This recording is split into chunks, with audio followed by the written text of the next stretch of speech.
scientist, when we look at meditation, for me to sit down and meditate is hard, right? I get a very busy Yeah. head, right? Very busy brain. Hmm. So I'll find different methods of meditating. Journaling is a form of meditation. But I can't sit down and just, I'm going to write the journal. So what I do is, I call it intuitive writing. I have a feeling. I just wait till, okay, what am I feeling? Where do I feel it? And then I start writing. And I have no idea what I'm going to write. Hmm. Pen to paper, and you just write whatever comes out of your brain, what shows up in your pen, and you start peeling off layers until it's like, we talk about the overused metaphor of the onion. You keep peeling off layers of the onion until you get down to, actually get down to the piece that's actually, okay, this is the driver behind all of this. Hmm. But meditation, for me, not everybody can meditate easily, and I do find it challenging. So what's interesting, so before I started this recording, we were talking about values and virtues and character strengths, and um, every society for thousands of years had some sort of moral compass. They had a set of values, whether it be Christianity or whether it be the Mayans or whether it be people with Islamic faith. Regardless of who it was, there was a set of rules, Right. right? And there was a practice, right? If you look at Islamic faith, how many times a day do they practice their faith? Hmm. Like 5 times a day. Yeah. Well, for me, I look at that and say, well, that just makes absolute sense. As a lot of people go, well, that's kind of over the top. I'm going, but it's not how the nervous system works. And if you don't constantly reinforce positive emotions based on your belief system, and it becomes a daily practice, if you don't do that daily, what's coming at you, especially this year? Right. Negativity from all corners, 1,000 times a day, from media, from friends and family, and then you're commiserating over it. And this, you have to have a way to break through that rather than getting into it. And the only way to Right. avoid getting trapped in that negativity is actually have your own spiritual practice, which for me, and there's lots of ways to do it. This is just the way that I prefer to do it, because especially for those people struggling just to get started, Hmm. say, how do I want to feel? Like, if I'm going to move forward, I'm going to have a life different than the one that I'm experiencing, even though, I should be grateful, but I don't feel grateful. I can Hmm. take an inventory of my life, saying, okay, I have good friends, I have great family, I am financially secure, I live in a great country, yada, yada. You write this huge list out and you look at it and say, but whatever, I should be grateful, but I don't feel grateful. And that's the whole point of gratitude, right? It's just the feeling of Hmm. it. So it's not taking inventory, right? You're an adjustment, you're an adjustment advisor coming in. Yeah, nice painting, walls, house is a bit old, but you'll get a good value to it. So Yeah. so the gratitude is really the feelings associated with the experiences of what you're grateful for. So Yeah. we talked about courage, and we talked about truth and truthfulness as these uh, powerful attributes and character strengths. And so one of the things that I'll get you to do after this call and forward is, you had mentioned the idea of courage, and this idea of courage was in your upper chest, but also in your throat. And you had talked about an experience that you had that actually made sense when you Right. acted in a courageous way. You got your voice back. You had a Right. powerful voice, apparently, as the story went, and you showed tremendous amount of courage to turn around and face the problem.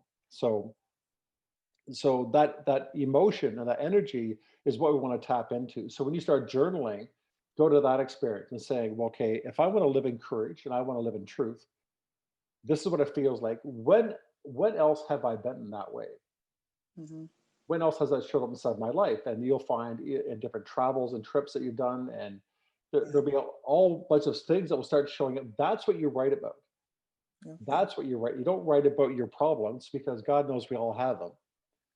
But do you really want to rehash your problems, or do you want to remember how amazing your life has been always?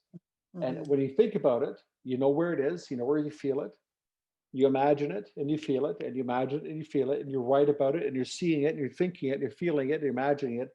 And now all these structures inside your brain and body are firing together, and they're going, hey, there's a bit of a pattern here in her.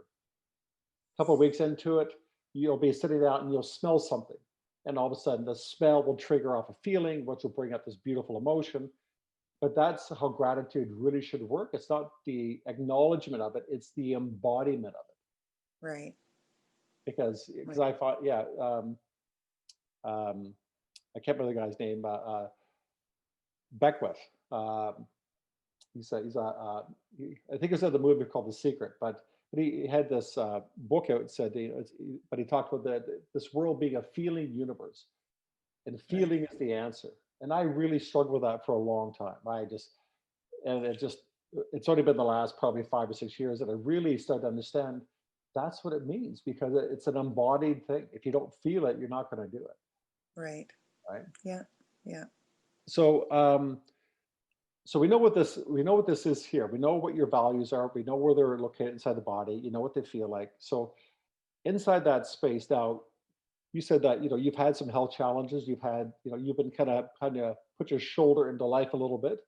Yeah. Now, if you could kind of cast on a wall across from you, and on the wall across from you, and we're doing this because it's more of a third person perspective, right? So you don't want to think about it in here, because when we go inside, we're a part of the narrative. But if I Right. look at the wall, a little bit more third person, on the wall is some of the things that you're currently contending with internally. These are some of your challenges, right? Regardless of how true or false you think that might be, how relevant, the fact that they actually have a controlling narrative in your life and make life less than comfortable, it's important, right? So, and it's also another thing that's really important in this conversation is that I don't know your story, Right. right? And we don't even need to know our story. We don't really need to understand or really spend too much time on the things that we're all worried about, because quite often most of the things we worry about are nonsensical. They're just a bad habit, and they're really not as scary as we think they are. Just Right. everything's compounded over the last 3 to 5 years, and now it looks like a big giant monster, but really that's not what it is. Right. So, can you see some of your current challenges on the wall across from you? Mm-hmm. Right? Yeah. Is there a particular one that shows up more dominant than others? Uh, there's a couple. Yeah. Right. Yeah.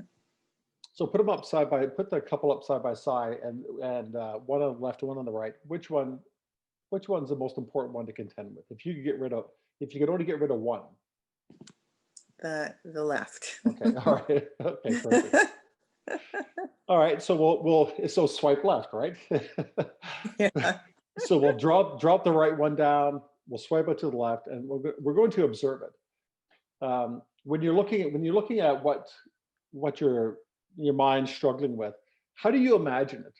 Are you recalling this challenge as a more of a visual challenge? Can you see the imagery around it? So you can actually see characters, you can see places, you can see details. Is it more feeling based? How do you represent it? I think it's a more feeling based. Okay. Hmm. Where's the feeling located in your body? Again, it's here because it's. That constriction. Okay. Hmm. Hmm. And I don't have to ask if the feeling is good or bad. No. Okay. Okay. It's. So that what you have projected, so we'll stay up there on the wall. What you projected up there, what time in history did that evolve in? That's just in the last sort of 6 months. Okay. Yeah.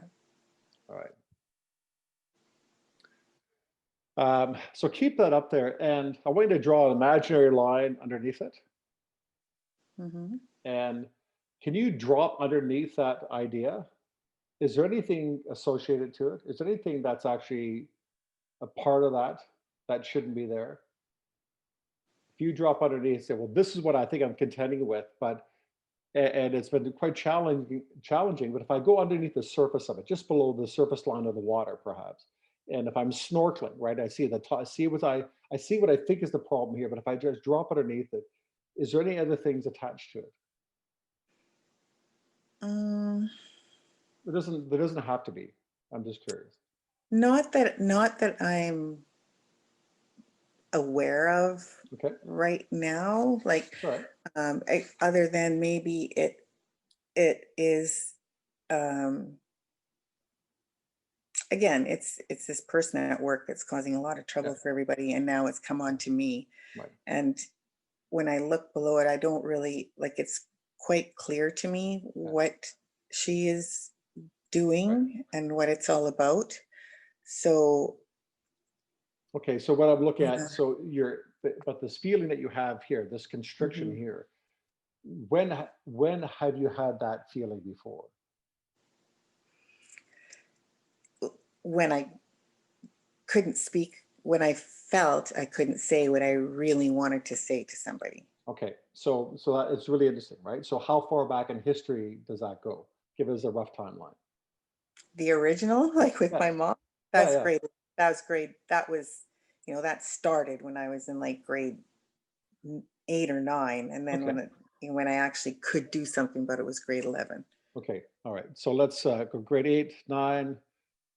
All right, grade 11. All right. So we have a timeline, right? Hmm. So again, so what we're trying to look at is that, you know, yes, what's happening in front of us is the problem, is a problem, but our response to it actually is shrouded in our history, right? Hmm. So there's an event that comes up that makes you unable to speak, and the inability to speak actually has a history, Right. right?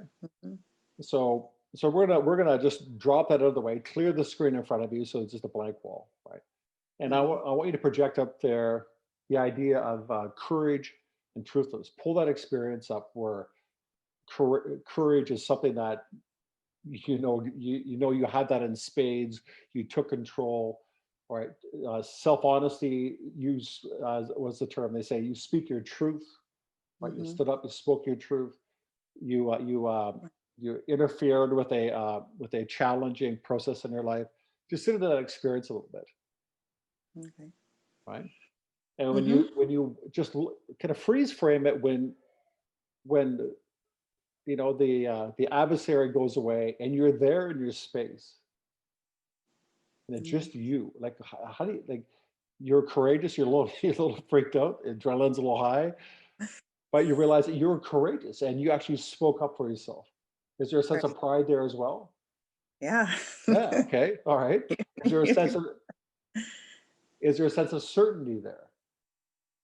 Yeah. What yeah, okay. So Yeah. any other emotions, any other words that we can use to describe that event for you? We have a sense of pride, you have a sense of certainty. Uh, Truthful to myself finally. Okay. Um, a recognition that, wow, if I just actually do something about it, then something actually can, Yeah, there's actually a result. right. So from that occurrence, from you standing up for yourself in such a powerful way, Yeah. if you look forward from her vantage point, how many things in your life have come true because of her that you've actually been able to experience because she had the courage? How many things have you done in life that are the byproduct of her having that courage in that moment? A lot of things. Yeah. Yeah, for sure. Okay. Yeah. Yeah. So can you look on the wall? Can you line them up like beads on a string? Right. So if I'm going to ask you to take, so there you are. You're the main bead, like on a mallow bead, right? On a mallow necklace, Hmm. and drop and look at each and drop one at a time, and just feel the experience one at a time, one at a time. That experience. I did this. I felt this. I did this. This showed up, and build the experience. And every time you add a bead, it adds an element of one more element of courage, a little bit more strength, a little bit more certainty, a little bit more pride. Hmm. Right? Yeah. Does that feel better when you add all those pieces together? Hmm. Right? It Feels pretty.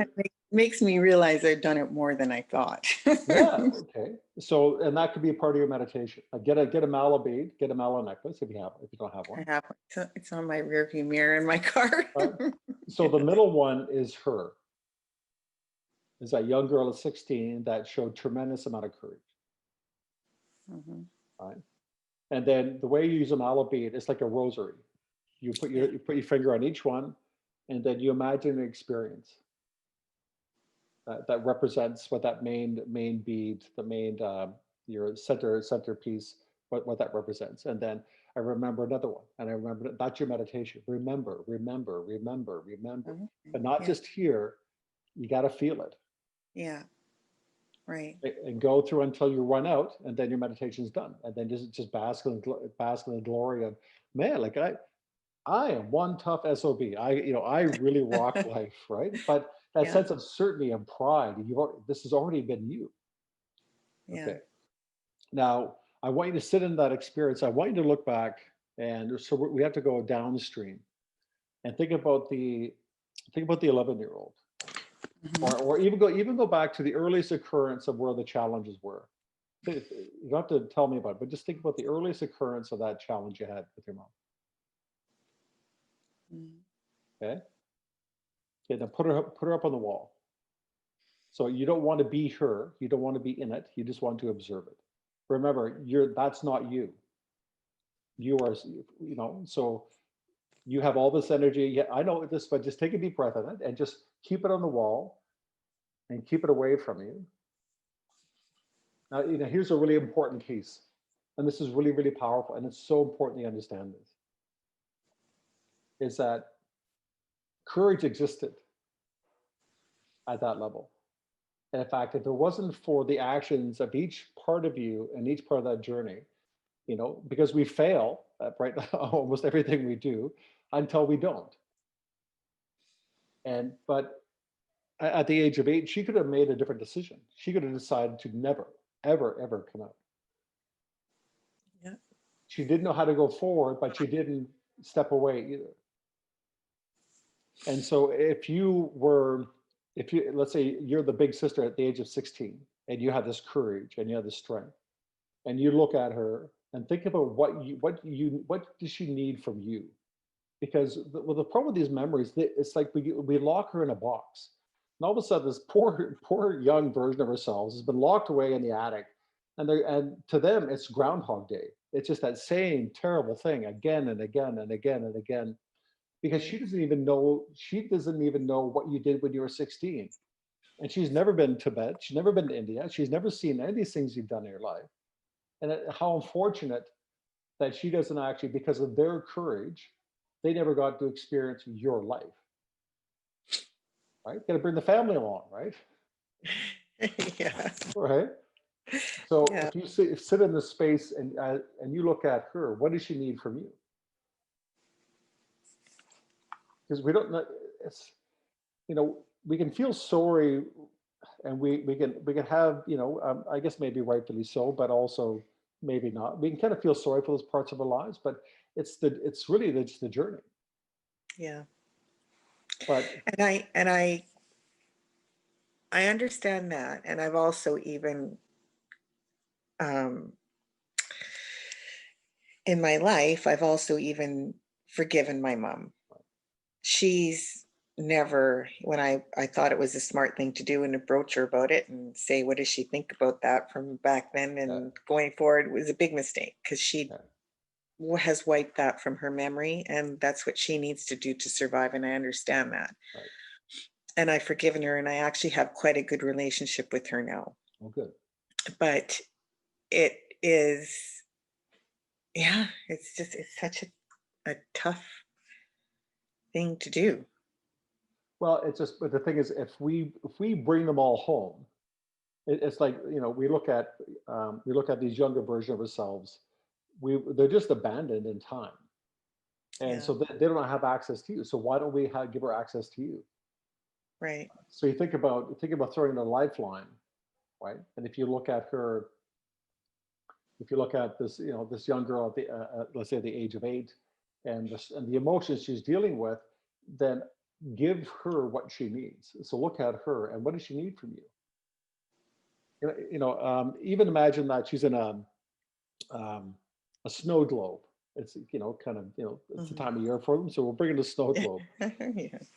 Then if she's you get this 8-year-old girl in a snow globe, right, and she's compartmentalized, she's locked away, she has no access to you, doesn't know you exist. She's still dealing with what's going on. And when you shake the snow globe, it actually becomes really pretty, right? So Mhm. if you can imagine, if she's sitting there and she's unsure and not really sure what she did wrong, and just, of course, unable to even make sense of it because it's nonsense. It doesn't make any sense. Mhm. And then that snow globe, all those little white flakes, that's actually, each flake actually has a little bit of courage and has a little bit of self-honesty. It has a little bit of strength to speak. When you shake that snow globe up, when she's in it, she doesn't get dizzy, by the way.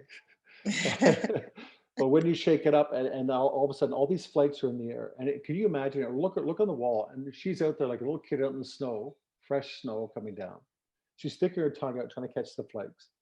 But all this feeling of courage, and all this feeling of strength, and all this feeling of certainty actually gets gifted to her. Mhm. Right. So create that experience on the wall, if you were, or in your imagination. And imagine her just reaching up like a little kid would do in the snow. And kids are so tough, man. Like, we get taken to task. And yet, I'm not a serial killer. Like, I'm not, I raise my kids just fine. I have a beautiful relationship with my children. Yeah. So, it's a rut in the road, and it's unfortunate, but kids are pretty resilient because she Yeah. made you. Yeah. Well, obviously, look what you do, right? She made the 16-year-old. Yeah. It was her decisions at the age of 8 that allowed the 16-year-old to stand up for herself, Right. because she had to make decisions on what that meant, and she Right. still moved forward. And over time, collectively, they developed the courage. But we have to actually give her some props for actually being pretty tough Right. and not taking it the other way and saying this meant something completely horrible. You're not an addict, right? You're not, Yeah. like, you're not beating your kids. Like, Yeah. you're doing lots of really good things. So Yeah. obviously, she actually is a part of that process, and she deserves a Mhm. recognition, not our empathy. That's right. Yeah. I don't feel That's, bad for her. It's just that, I get it. Life, man, it's some of the stuff really sucks. It's really terrible, but welcome to planet Earth. mhm. But if you can say, listen, but give her like, can you give her a medal? Like, what does she need? If you look at this kid and say, man, you are tough, because you made enough good decisions to get us to the age of 16 where we finally could put it all together. But she was a part of the team. Right. Mhm. So what would you give her? What does she need from you right now? Look at her. The 8-year-old. Yeah, intuitively. Intuitively, she Yeah. needs to be told she's brave, and that um, things will get better. Yeah. Yeah. Well, and if you told her that, and then you brought her home, think of what it would be like if you're out on the lawn right now, and she's on the other side of the lawn, and she's hearing you, and she's trying to make sense of what you're saying, and she kind of gets it. And then she kind of has a recognition that, wow, okay, that I am brave. Like, it just, yeah, this is challenging, but life is supposed to be challenging. That's just what it is. Mhm. But what if you actually brought her home? You're standing on the lawn, and she's looking at you, and you're telling her all these things, and you kneel down and put your arms out and bring her into you, bring her home. Mhm.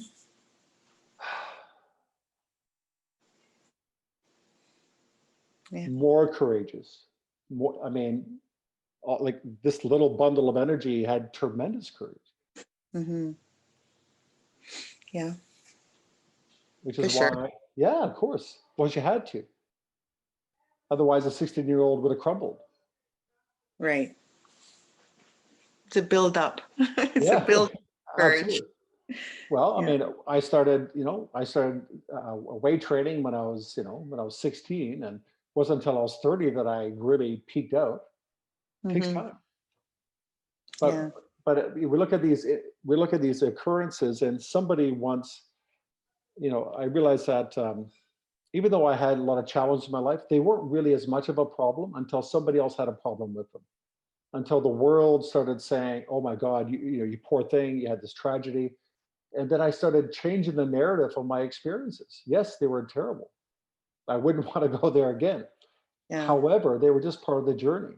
And if I was allowed to maintain a more positive narrative around my journey, and I didn't listen to all the people beating the drums and the entire focus on the reason why I'm not contributing to life is because look at my sorry past, Hmm. um, we would be way different. Yeah. And in countries where people don't have the luxury of navel gazing on past experiences, they're not as much of an issue Right. because you don't have the Yeah. luxury to think about it, right? You're Yeah. fighting for survival. Right. Right. Yeah. So how does that feel bringing that experience in? How does it feel Good. navigating that with her? Yeah. Yeah. Really, really good, actually. Yeah. It's neat to look at it differently, for sure. The Well, completely different view that not poor her, but she, she survived. So pretty, you know, pretty good for her to, like you said, get me to my 16-year-old self to be able to say, absolutely. right. Yeah. So Yeah. so sit in that space and think what that feels like, right? Just like all those pieces, right? She's actually part of the narrative now. She's actually part of the team, right? Hmm. She didn't get sidelined, right? For being, she's Yeah. actually allowed to play the game. Yeah. She drops into the 9-year-old, the 11-year-old, the 16-year-old, and now she's into the woman here. Yeah. Now, what does that feel like to have all those pieces together? Pretty good. Yeah. Okay. Now, Yeah. one last thing. Picture up on the wall your current challenge. Hmm. Let's stay in this space. When you look at that challenge, now through maybe a bit more unified lens of courage, sense of pride and certainty, does the challenge appear and feel the same way as it originally did? No, it kind of makes it more clear what I need to do to Yeah, wipe it off my plate instead of have it hanging over there. yeah, yeah. It Interesting. makes me feel that when I go back to work in a couple of days that I need to just pull this person aside and have a conversation Yeah, instead of avoiding, getting upset, getting mad, listening to other people with their input. right. If I just use my voice and do my own input, I can get rid of it real quick. Yeah, Probably yeah, that. yeah. So, but here's it's interesting. Who was the person avoiding the conversation? Was it you, or was it the 8-year-old? Was it you or the 9-year-old? Because you got to remember the way the mind works is that we take information in and then we Mhm. match it against previous experiences. And if somebody is a bit of a bully, right, a bit of a agitator, and that raises a bit of fear, the brain's going, okay, Mm. we're a bit fearful, a bit uncertain. When have we felt like this before? How should we react? And unfortunately, the 16-year-old didn't show up in time. The Right, 8-year-old did, right. and shut you down because you ever heard the expression, "I'm not feeling like myself today." Yeah. That's so unlike her. Totally like an 8-year-old, totally unlike a 55-year-old woman who's mature and who's had lots of life experience, but totally unlike the 8-year-old. Or I mean, totally like the 8-year-old, totally like, but so when we look at when we have those experiences, when we have a feeling that's really not us, then it's not us. Just because Yeah, you felt it doesn't mean it's true. Just because you thought it doesn't mean it's true. It's your brain just trying to match, trying to make sense of your environment based on your previous experience of the world, right. right? So, so part of your meditation, for me, I would suggest is not trying to sit down and meditate, but I would sit down and journal about truth and courage Right, and everything that we talked about today, and make it a daily practice. A spiritual practice means what? Practice. right. Yeah, It's a practice. Like that's the whole point. Sets and right. reps, sets and reps. That's all it is. Sets and Yeah, reps. Because your yeah, nervous system, your brain needs a constant reminder of what the other possible narrative could be. right. Negativity is not going to go away, and we don't want to be. We're not trying to be less negative. We're trying to be more positive because there's more things to be grateful for if we just remember them and then embody them. Right. right? And that's the goal. Yeah. Yeah, for sure. Thank you. Yeah. Now, I will tell you that these experiences can be exhausting, Hmm. right? Because you unleashed a bunch of stuff inside your mind, and it can be emotional. Um, Taking a nice walk and breathing it out. Go wash your hands when you're done. You can actually, I don't know if you ever done shaking. TRE, yeah. Yes, yeah. I So it's a just great learned thing. that about a month ago and I use it a lot Yeah, actually. yeah, it's a great thing to actually do right after this, right? Hmm. It just because it's your nervous system is kind of it's you're up, right? It's just you've it's been agitated. It's looking for the next thing. So if you can actually just down throttle your vagus nerve, right? Clean all that up, breathe it out, drink some water, go wash your hands, right? Take a little bit of a walk, and embrace the feeling of courage, and Hmm. give yourself the grace to know that you basically create a bit of a landslide, and what helps us get through it, gets any turbulence that may show up is the reflecting on courage and truth, and writing about it, and Right, let whatever comes up be okay as long as you know where your center is, right, and you just return to that. right. Right? It's like the bumper sticker. Some people get irritated with it because I keep saying this over and over again. But the bumper sticker that says, "What would Jesus do?" Why do they say that? Why? Because you're gonna take a loaf of bread and feed 500 people? No. You're gonna walk on water? Not likely. It means what value needs to be represented in your mind, in your heart, in your body on a daily basis to make sure that you move forward gracefully through life. Right. But you have to declare it. It can't be so ambiguous. It can't be, which I think the problem that we have so much personal development. We have so many things, so many possibilities, and we've mastered none of them. Right. So, so for you, it's mastering what you already own. You like what we're looking for is what's already there. It's the acre of diamonds. Right. It's already there, Yeah. right? Yeah. Yeah. And when you learn to trust you, more and more and more, your need to go and find other things to dig around to bolster your self-confidence, whether it's through books or you'll find that your field of vision narrows quite a bit, and you'll be drawn to things that resonate with who you've already been. Right. And then you start to trust you because you obviously got yourself this far. So you did something right. Yeah. Right. Yeah, Right. for sure. Yeah. Yeah. And the last reflection would be you think about some of the health challenges I had the last couple of years. I mean, we are, you know, there is always a big conversation around the power of emotions to Hmm. generate some um, terrible Disease. effects, Hmm. disease in the body. Hmm. And when you look at with courage and truth, and maybe a little bit of compassion at what was the potential negative emotions and experiences underwriting those days, Yeah. you can start to clear that up as well. But Right. again, your emotions will tell you whether you're being you or whether you're being her, Right. right? And you'll Yeah. know pretty quick because if you're not feeling really all that great, it's probably not you. Right. I really appreciate this. Like in this short little time, it's really given me a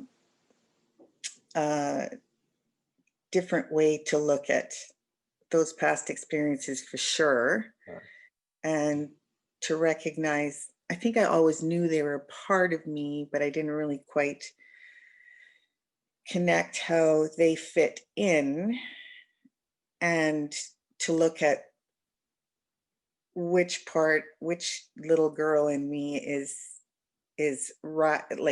raising up at me in the moment right. that I can't sort of deal with or Yeah. know how to deal with. But if, like, you've helped me to be able to take a look at that as a whole, and how I can look and say, okay, that's this part of me and what brought me to here, sort of thing.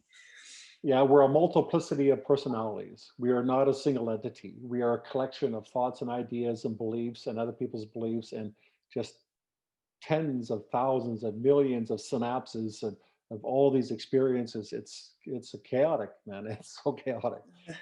But Well, but it frees Me a lot, like it, I recognize in my life, other than just relationships and stuff, how it freezes me because it's like sometimes I don't even know where to begin with something. Right. And so then I don't begin, Right. Yeah. right? Well, when I train somebody in exercise, the very first thing I do is work on core strength and posture, Mm-hmm. and every exercise becomes a core exercise. Mm-hmm. It has to be that way. If not, you'll get hurt. Yeah. Every person that I dealt with that has, let's say, they going for a knee replacement, I work on the core first. Right. They have a back surgery, I work on the core first. They have a Right. shoulder surgery, I work on the core. They want to run faster, I work on the core. They want to be stronger, I work on the core.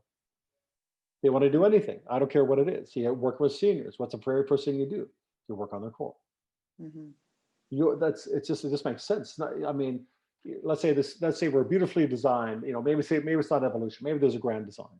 And the grand design said, listen, you just actually take this core structure of who you are and you tighten that sucker right up, everything else actually is going to work better automatically, Yeah. right?